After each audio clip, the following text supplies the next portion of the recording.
ఆనకాలంలో చెర్ల చేపలకు పబ్లిక్ లైన్లు కట్టినట్టే తొలసూరు శినుకులు పడ్డాయంటే చాలు కర్నూలు జిల్లాలున్న చాలా మంది జనాలు వజ్రాల వేటకు షేన్ల కాడికి లైన్లు కడుతుంటారు. ఇక అట్లనే జొన్నగిరి అనే ఊళ్ళ వజ్రాల వేటకు పోయిన గిలకు పంట వండింది పోన్రి. అగో చేతుల పట్టుకొని చూపిస్తుండ్రు, చూసిండ్రు కదా గీ వజ్రం. 3 రోజులు షేన్ల దేవులాడుతుంటే దొరికిందట. మొత్తం ముగ్గురికి 3 వజ్రాలు దొరికినాయట.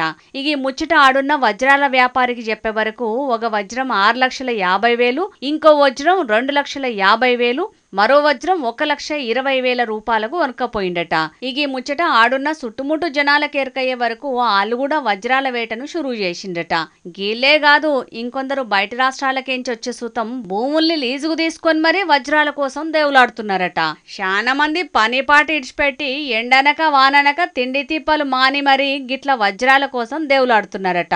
ఒక్క వజ్రం దొరికిందంటే వాళ్ళ కష్టాలు తీరుతాయని ఆశ కావచ్చు పాపం.